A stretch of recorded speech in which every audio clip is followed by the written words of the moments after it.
Bueno, tres de nuestros misioneros o de nuestros proyectos misioneros. Vamos a estar durante este mes de septiembre presentando todos los proyectos misioneros en los cuales apoyamos desde la iglesia para que podamos acercarnos más, para que podamos estar un poquito más cerquita de ellos, orando mejor y también, ¿por qué no?, dando, ofrendando e involucrándonos con ellos. Muy buenas tardes, sí, ya es tardes. Buenas tardes a todos, ¿cómo están? Bien, ¿cómo les fue esta mañana? Bueno, la serie, como dijo Mario, que comenzamos el día de hoy, en este mes, y que vamos a estar desarrollando durante septiembre, va a estar basada en el libro de los Hechos de los Apóstoles. Y se titula de la misma manera como se titula el mensaje de hoy. Su misión es mi misión, su misión es nuestra misión. Pero ¿por qué no antes me acompañan en una palabra de oración? Ponemos este tiempo en las manos de Dios. Señor Padre, te queremos dar gracias por conocerte, por tu vida en nuestras vidas. Gracias por traernos esta mañana como familia a escuchar tu palabra y a adorarte a ti. Te pedimos que abras los ojos y los oídos de nuestro corazón para escucharte, Señor, para que tú transformes nuestra manera de pensar y así también cambie nuestra manera de vivir, de acuerdo a tu voluntad que es buena, agradable y perfecta. Ponemos este tiempo en tus manos en el nombre de Cristo Jesús. Amén. Bueno, quiero comenzar contándoles que cuando yo era niño e incluso en mi adolescencia, me fascinaban las historias en los libros y películas y series donde los protagonistas se aventuraban en una misión casi imposible, pero que al final lograban realizar, ¿cierto? Desde Superman, Batman, de pronto a mí y a algunos de mi generación hasta Dragon Ball, nos encantaban todo ese tipo de historias, misiones de este tipo. Es decir, ¿quién de ustedes nunca soñó o de pequeñito no soñaba con ser parte de una gran misión? Una de esas con muchas aventuras en las que el protagonista terminaba salvando a todo el mundo. Ahora muchos dirán, sí, claro, yo también soñaba muchas de esas cosas. Otros dirán, no, nada que ver, Juanfe, yo no soñaba con ese tipo de cosas. Pero ¿qué tal si, por ejemplo, usted fuera el protagonista de la siguiente película?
Wow, qué misión, ¿no? Misión Imposible. Yo quiero saber, que levanten la mano los que se acuerdan de esa serie de Misión Imposible que daban. Yo me acuerdo hace muchos años, los domingos, tarde, en la tarde, siempre. Bueno.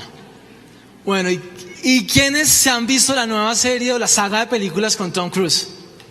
Bueno, ¿cuál les gusta más, la antigua o la nueva? Claro, los viejitos dicen, no, la antigua, ¿cierto? No, mentira. O las niñas dirán, no, es que con Tom Cruise, papacito, no, la nueva. Bueno, pues para los que alguna vez soñaron con estar en una misión, pero también para los que no, hoy quiero decirles que si usted es creyente, si usted es cristiano, si usted es seguidor de Cristo, usted y yo estamos envueltos en una misión. Usted y yo estamos envueltos en una misión. Noticia. Y el día de hoy vamos a estar hablando de la más grande misión en la historia de la humanidad. La más grande y desafiante misión que alguna vez o desde chiquito usted pudo llegar a soñar. una misión que se nos ha sido encomendada por la autoridad más grande, el mismo Dios, nuestro Señor Jesucristo. Así que, ¿cuál Tom Cruise? Si el protagonista de esta misión somos usted y somos yo, somos todos nosotros. Así que para aventurarnos en esta misión, para entenderla y entonces poder responder a esta, hoy vamos a estar estudiando el primer capítulo de los Hechos, versículos 3 al 8. Por favor, acompáñenme a leer el texto. Nuevamente, si usted no tiene el texto, nuestros anfitriones se pueden acercar con una Biblia para que usted pueda estar siguiendo todo el mensaje de hoy. Hechos capítulo 1, versículos 3 al 8. Dice: después de Jesús padecer la muerte, se les presentó a los discípulos dándoles muchas pruebas convincentes de que Él estaba vivo. Durante 40 días se les apareció y les hablaba acerca del reino de Dios. Una vez, mientras comía con ellos, les ordenó: no se alejen de Jerusalén, sino esperen la promesa del Padre, de la cual ya les he hablado. Juan bautizó con agua, pero dentro de pocos días ustedes serán bautizados con el Espíritu Santo. Entonces los que estaban reunidos con él le preguntaron: Señor, ¿es ahora cuando vas a establecer el reino de Israel? Les contestó Jesús: no les toca a ustedes conocer la hora ni el momento determinados por la autoridad misma del Padre. Pero cuando venga el Espíritu Santo sobre ustedes, recibirán poder y me serán testigos en todo Jerusalén, Judea, Samaria y hasta los confines de la tierra. Y hasta los confines de la tierra. Entonces, para poder responder a la pregunta que nos plantea el título de hoy, si su misión es nuestra misión, pues tenemos que responder a dos preguntas. La primera pregunta es: ¿cuál es la misión de Dios? Y la segunda pregunta es: ¿cuál es entonces mi misión a la luz de eso? Nuestra misión a la luz de esa misión de Dios. Y estas dos respuestas, a su vez, corresponden a los dos puntos que vamos a estar desarrollando el día de hoy, que ustedes tienen en su bosquejo. Comencemos con el primero.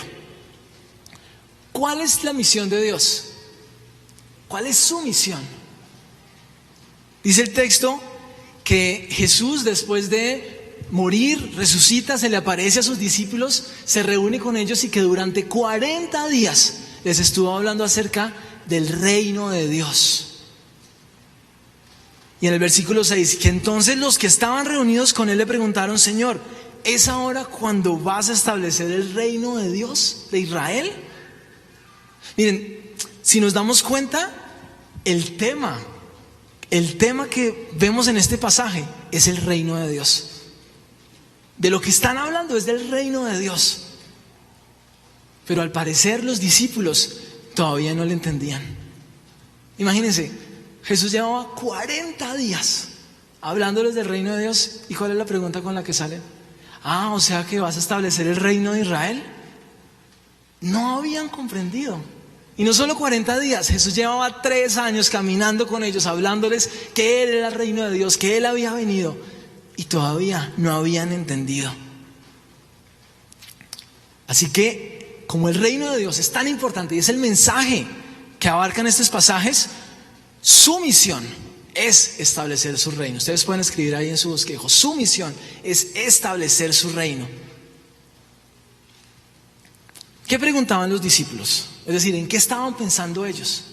Pues miren, los discípulos estaban pensando que el reino que Jesús estaba trayendo era un reino político y militar que por fin los iba a liberar del dominio del yugo romano.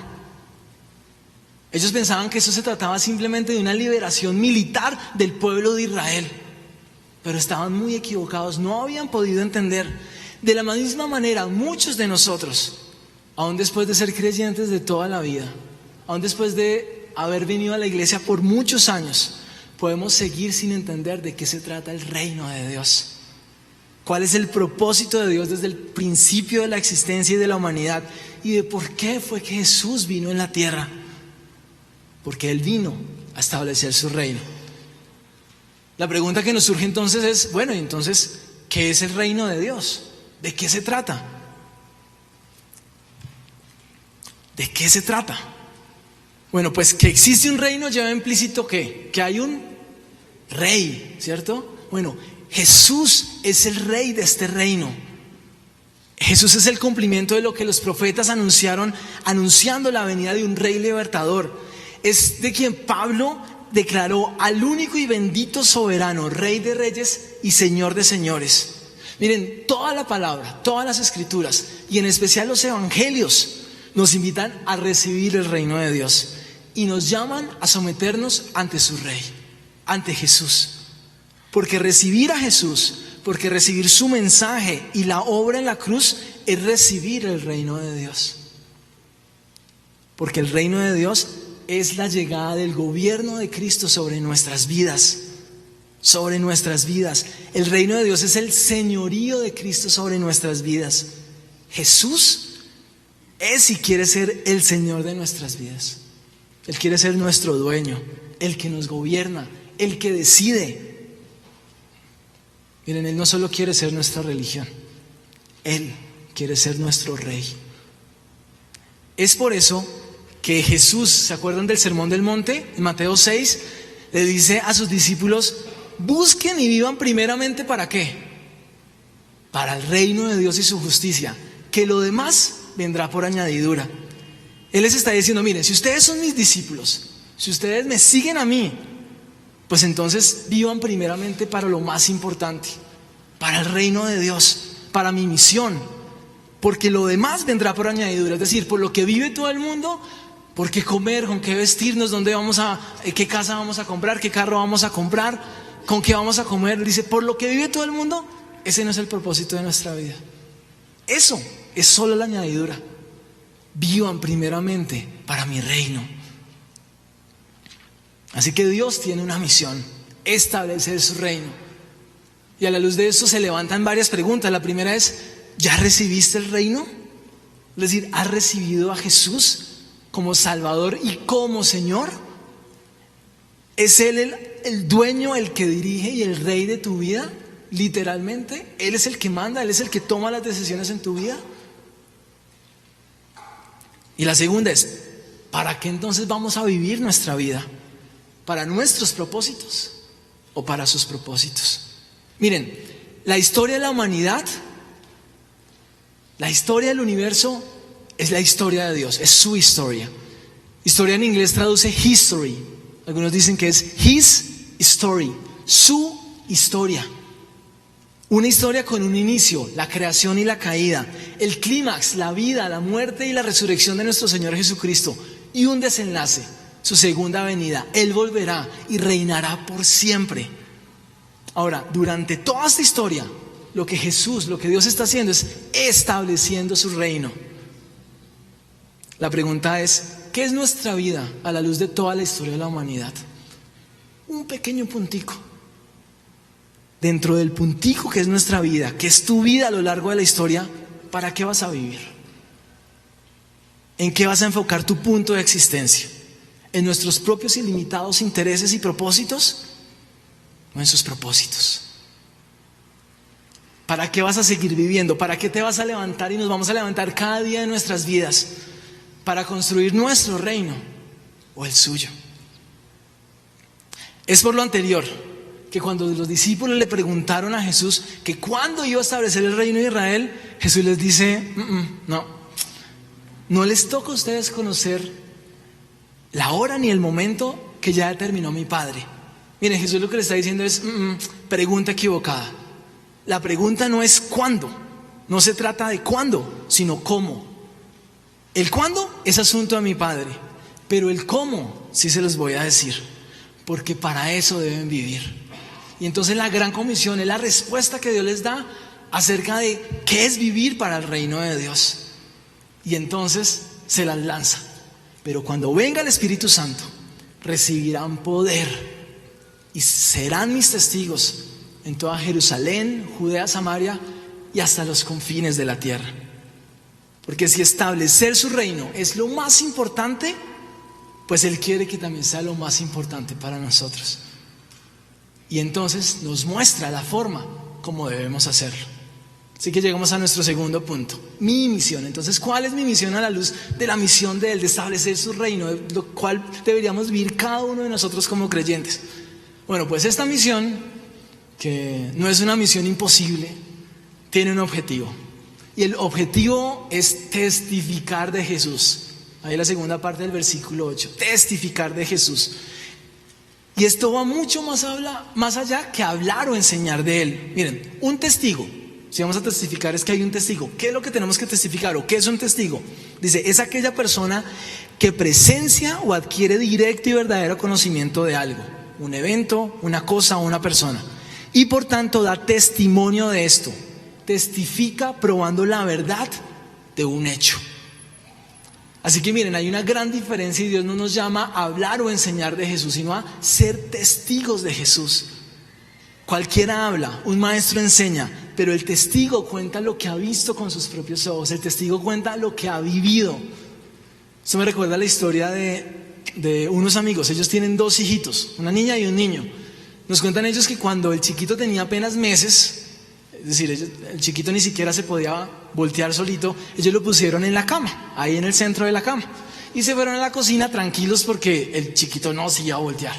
Y en el cuarto también estaba la hermanita que tenía 3 años. Cuando de repente escuchan ¡pah!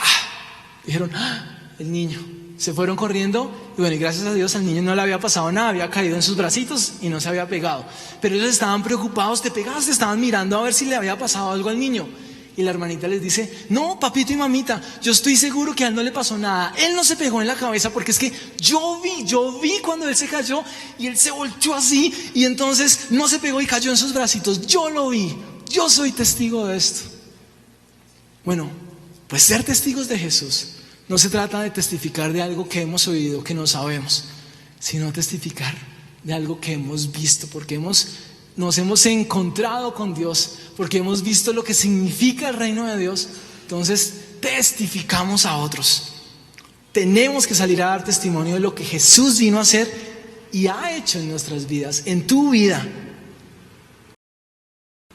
Ahora, ¿qué era lo que ellos tenían que testificar? Vamos a Lucas. Ustedes saben que el escritor de los Hechos de los Apóstoles es el mismo escritor de Lucas, del Evangelio de Lucas. Y que la manera como termina Lucas es la misma como empieza los Hechos, ¿cierto? Jesús murió, resucitado, se encuentra con sus discípulos y les da la gran comisión. Así que miremos qué más detalles nos da Lucas acerca de este evento. Dice Lucas 24, 45 al 48. Entonces Jesús les abrió la mente para que comprendieran las Escrituras. Les abrió el entendimiento. Llevaba 40 días hablándoles, 3 años con ellos y no entendía, hasta que les abrió el entendimiento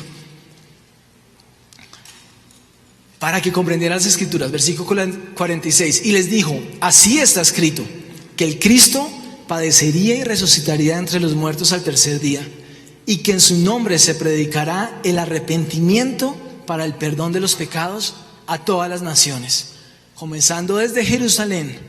Y vosotros sois testigos de estas cosas. ¿De qué van a ser testigos? Iban a ser testigos los discípulos y por ende debemos ser testigos nosotros. ¿Qué son estas cosas? Pues del Evangelio del Reino. Es decir, de que Cristo vino, se hizo hombre y habitó entre nosotros. Nos enseñó, murió en una cruz y resucitó, para que en su nombre se predicara el arrepentimiento para el perdón de los pecados a todas las naciones. Miren, ese es el mensaje que debemos predicar. Ese es el mensaje que primero tenemos que vivir nosotros para poder contarles a otros emocionados acerca de lo que Él ha hecho en nuestras vidas y quiere hacer con los demás. Y si ustedes se dan cuenta, no es testificar acerca de recibe a Jesús y será feliz. No es un evangelio humanista que simplemente exalta nuestra felicidad. No es testificar sobre recibe a Jesús y no tendrás problemas, pare de sufrir. No, ese no es el mensaje. Y no es un evangelio acerca de recibe a Jesús y no tendrás problemas económicos y serás rico, evangelio de la prosperidad. No, ese es el mensaje que debemos testificar.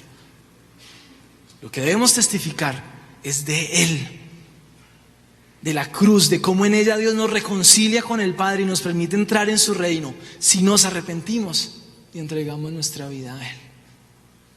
Ese es el mensaje que tenemos que salir a contar como algo que vivimos. Testificar es un mandato. La gran comisión es un mandato, no es la gran sugerencia, es la gran comisión. Y por tanto debe ser algo intencional en nuestras vidas. No es testifiquen si quieren, si de pronto se presenta la oportunidad, si no les da pereza. No, es un mandato. Y a la luz de ese mandato tenemos que intencionalmente programar nuestras vidas para hacer esta misión, para testificar de Él. Es un mandato que demanda nuestra obediencia. Pregunto, ¿estamos testificando de Jesús? ¿Lo estamos haciendo con nuestra familia, nuestros compañeros del trabajo, del colegio, con nuestros vecinos, aún con las personas desconocidas en la calle? ¿Estamos testificando? Ahora, cuando testificas, ¿sobre qué lo haces? ¿Sobre una vida feliz y placentera que te trae Dios? Dios murió en la cruz para que seamos felices y plenos, punto. ¿O sobre Jesús? ¿O estamos predicando sobre la cruz? Sigo. Entonces ya vimos. Mi misión tiene un objetivo, testificar de Él. Pero para poder testificar de Él, del reino de Dios, va a ser imposible hacerlo en nuestras fuerzas. Va a ser imposible hacerlo con nuestros recursos. Porque no son nuestros recursos los que nos van a permitir testificar de Él, sino son los suyos. Es por eso que ustedes pueden anotar en el punto B, los recursos, el poder del Espíritu Santo. Ese es el equipamiento que tenemos para lograr esta misión. Y es que imagínense las circunstancias que estaban viviendo estos discípulos en el momento. Ellos no tenían recursos económicos, es decir, ni el Imperio Romano ni mucho menos los judíos iban a patrocinar a Pedro y a Juan para que empezaran la misión. No tenían recursos económicos. Eran personas que por lo general hablaban arameo en medio de un contexto en el que el idioma principal era el griego. Limitados, en desventaja. Ahora, al morir su líder, los iban a perseguir a ellos. Ellos seguían.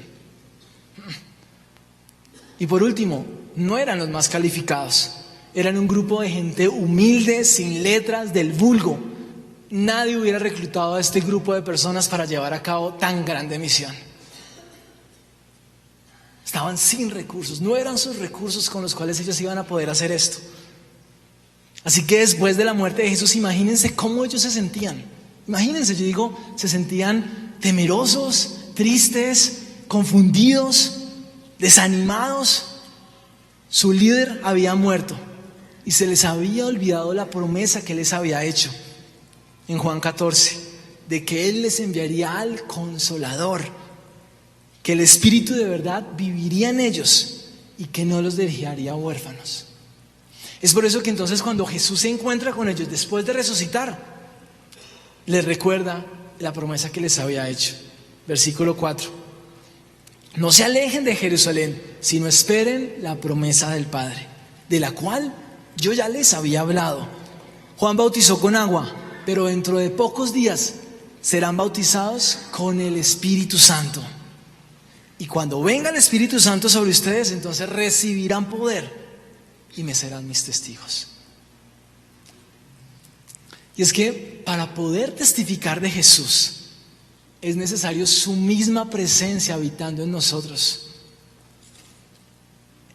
Es necesario que Él esté morando en nosotros y obrando con poder.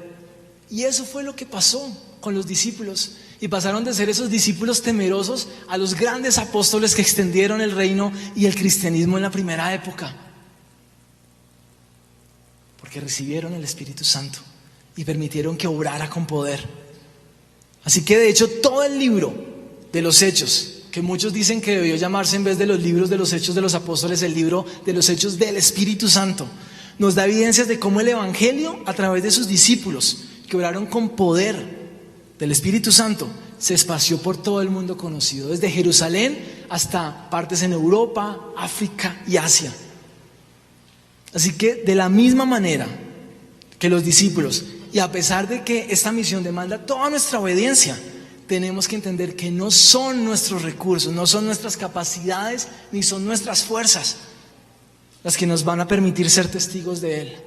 No es nuestra elocuencia, no son nuestros conocimientos, no son nuestra valentía para compartir.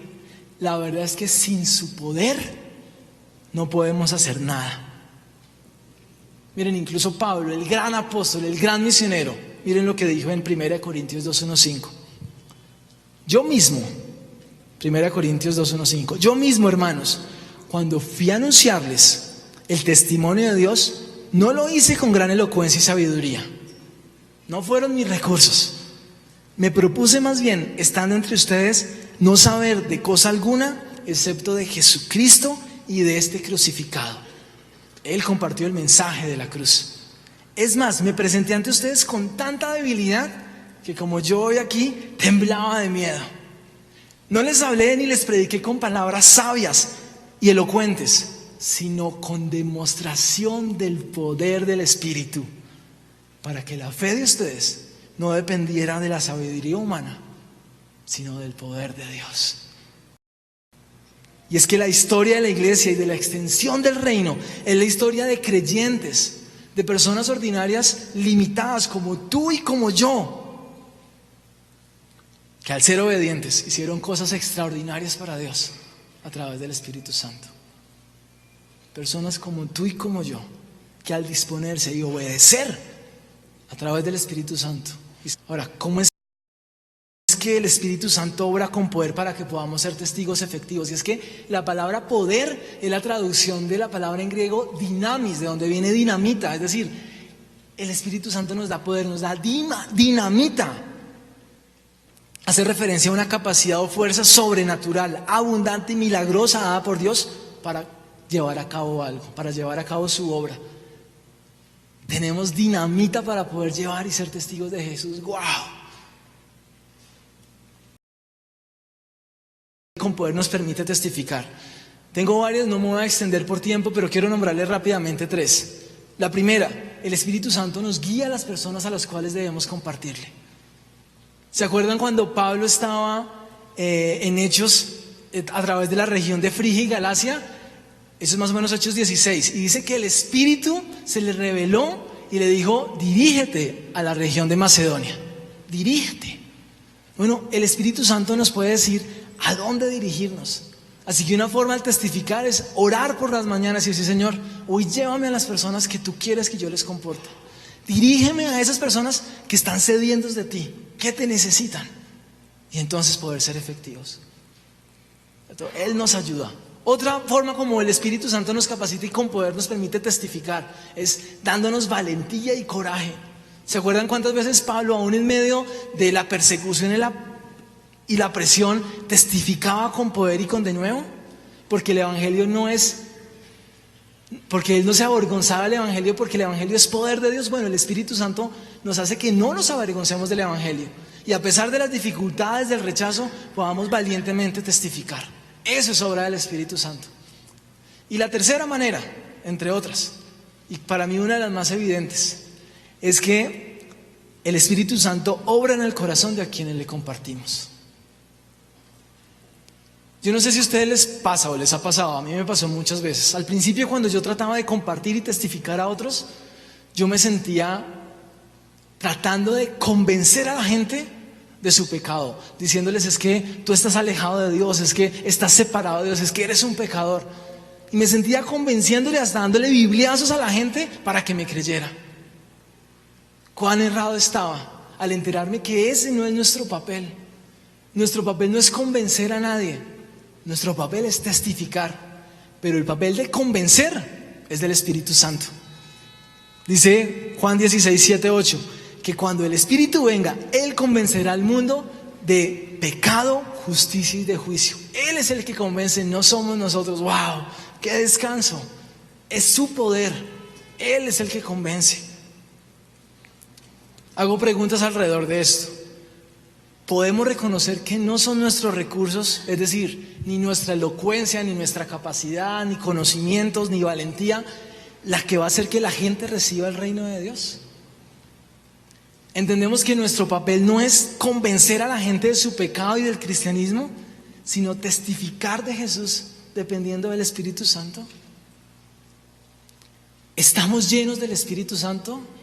viviendo vidas en santidad mediante las cuales Él pueda obrar entonces a través de nosotros con su poder. Por último, ya vimos, nuestra misión tiene un objetivo: testificar de Jesús. Unos recursos sin los cuales es imposible hacerlo: el poder del Espíritu Santo. Pero esta misión también tiene un alcance, una proyección. El texto dice que con el poder del Espíritu Santo nuestra misión es ser testigos de Jesús. ¿En dónde? Jerusalén, Judea, Samaria y hasta los confines de la tierra. Es decir, desde aquí hasta la parte más lejana del mundo. ¿Cuál es nuestra Jerusalén? ¿Qué dicen? Bogotá, ¿cierto? El lugar donde vivimos. Bueno, aquí tenemos que compartir y ser testigos. Nuestra Judea, de pronto puede ser Colombia entera. Nuestra Samaria, aquellos de pronto esos pueblos o comunidades no tan lejanas pero con diferentes culturas. Se me viene a la cabeza nuestras comunidades indígenas o países de la región. Y hasta los confines de la tierra, todo el mundo. En América, Europa, África, Asia, Medio Oriente, Oceanía. Miren, de hecho en Mateo 28:18, que es un pasaje paralelo donde Jesús también manda la comisión, lo que dice Mateo que dijo Jesús es: y ustedes harán discípulos de todas las naciones. Ustedes saben que la palabra naciones en el griego traduce etnias, es decir, grupos étnicos.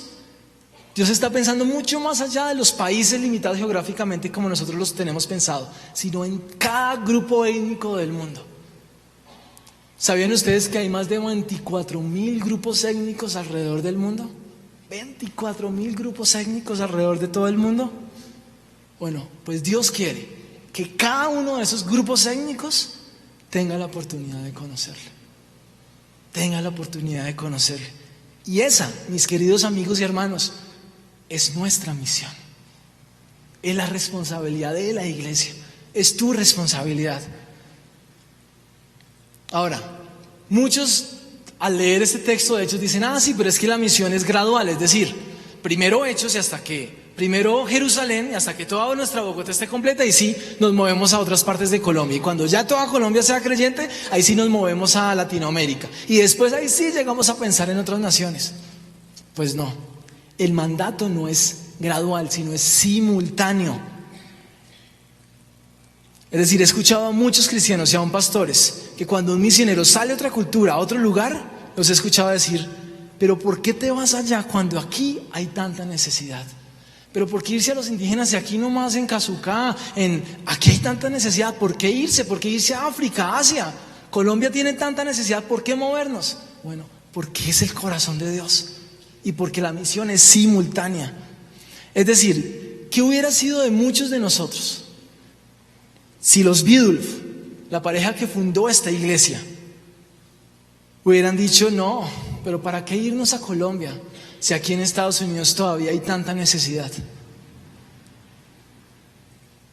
Pero no, ellos decidieron obedecer el mandato de Dios y decidieron aún renunciar a ellos mismos, renunciar a su país, a su familia, a sus amigos, a su forma de vida, por obedecer el mandato de Dios. Y gracias a eso, hoy mucha gente, miles, entre esos muchos de nosotros, tenemos la posibilidad de conocer y adorar a Dios, porque ellos fueron obedientes. Bueno, hay muchos grupos étnicos que están esperando que nosotros también seamos obedientes. Así que Dios quiere que simultáneamente, mientras unos están aquí en Bogotá, al mismo tiempo otros estemos en otras ciudades del país, estemos entre nuestras comunidades indígenas compartiéndole, en otros países de Latinoamérica y en el mundo entero, en lo local y en lo global. Ustedes pueden poner ahí eso en su bosquejo. El alcance es tanto en lo local como en lo global.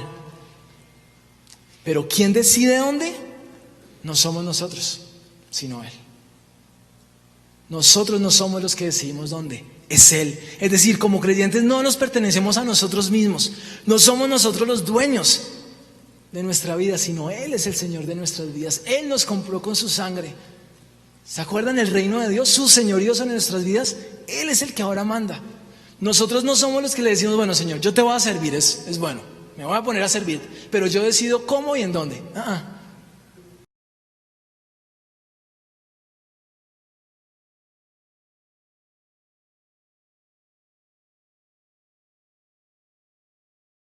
tiene aquí, hoy de pronto te tiene aquí, en medio de tu universidad, de tu trabajo, en la casa, en tu círculo de influencia. Bueno, aquí tienes que estar compartiendo. Es menester. Estamos en el mundo de los negocios, en el mundo de los negocios. En el área de la salud, bien. En el mundo de las artes, en la academia, en la ingeniería, en la casa. Ahí tenemos que ser testigos. Y es indispensable que lo hagamos. Pero también como iglesia tenemos que estar pensando en cómo lo vamos a hacer fuera de las cuatro paredes de nuestra iglesia y aún de nuestra ciudad. Así que si Dios no te ha dicho que es aquí, la verdad es que podría ser en cualquier lado. Podría ser en cualquier lado. ¿Ya le preguntaste, le has preguntado, Señor, dónde quieras que te sirve? ¿Cómo? Pues esa pregunta es la que yo sé que todos nuestros misioneros le hicieron a Dios y por eso hoy se encuentran sirviendo en diferentes partes. Unos aquí en Bogotá, otros en Medellín, en Cali, en las comunidades indígenas a lo largo de Latinoamérica y países tan lejos como Papúa Nueva Guinea. No porque, y ellos lo hicieron no porque fueran ujis, que son súper espirituales, están por encima de nosotros. No, la única diferencia es que fueron obedientes, sensibles y le preguntaron: Dios, ¿dónde quieres que te sirva? ¿Dónde hay la necesidad? Así que vamos a ser obedientes a Dios como creyentes y como iglesia. Miren, yo le oro a Dios que en los próximos años este templo cada vez esté más lleno, que tengamos que hacer muchos servicios, no solo los domingos, los sábados, que mucha gente venga al conocimiento del Señor. Y no solo que se llene este edificio, sino que los grupos en casas, como la visión de Juaco y la visión misma bíblica, sean innumerables, que la iglesia por fuera sea más grande que la de adentro. Pero también sueño con que enviemos muchos más testigos y misioneros a los diferentes grupos étnicos, a los no alcanzados del mundo. Y que muchos de esos misioneros están aquí sentados. Simplemente Dios está esperando que tú le preguntes: Señor, ¿tú qué quieres? Yo voy a ser obediente. No son mis recursos, son los tuyos. ¿Te vas a unir a este clamor? ¿Vas a ser obediente a la misión? Pues hay infinidad de maneras de unirte. Testificando en el lugar donde estás, orando e intercediendo por lo que está pasando en el mundo. Miren, escuchen noticias de lo que pasa con los refugiados en Siria, con los inmigrantes, con terremotos. Son oportunidades para orar por estas naciones y lo que Dios está haciendo en estas naciones. Pero también podemos estar orando e intercediendo continuamente por nuestros misioneros, por aquellos que están yendo a otras partes del mundo a testificar. Orar, interceder, pero también podemos dar nuestros recursos, nuestro tiempo para soportarlos a ellos, para que su obra siga extendiéndose. Y por último, y no menos importante, y no como por allá lejano, también puedes ir. Puedes ir. Déjenme cerrar con esta conclusión y a manera de resumen. Entonces, su misión. ¿Cuál es la misión de Dios? Establecer el reino, establecer su reino. Eso es lo que Él estaba haciendo. Y como iglesia lo que estamos haciendo es establecer su reino en nuestro país. Mi misión, tu misión y nuestra misión, entonces es con el poder del Espíritu Santo, ser testigos de Jesús, de su reino, en lo local y en lo global. Pregunto, ¿su misión es tu misión? ¿Es mi misión? ¿Es nuestra misión? Oremos. Señor Padre, gracias por tu palabra, porque nos revelas tu propósito, Señor, porque te podemos conocer. Gracias porque establecer tu reino y que gente de toda nación llegue a conocerte es el anhelo de tu corazón. Y nuestra responsabilidad como creyentes y como iglesia es hacer esta misión, Señor, testificar de Jesús con el poder del Espíritu Santo hasta los confines de la tierra. Perdónanos si hemos sido desobedientes, perdónanos si hemos sido desobedientes en el lugar en el que estamos, si hemos creído que vivir en el reino, ser cristiano, se trata simplemente de vivir una vida feliz y cómoda con Dios, pero feliz y cómoda y tranquila. Tenemos una misión y queremos ser agentes de ella. Ayúdanos, Señor, en el nombre de Cristo Jesús. Amén.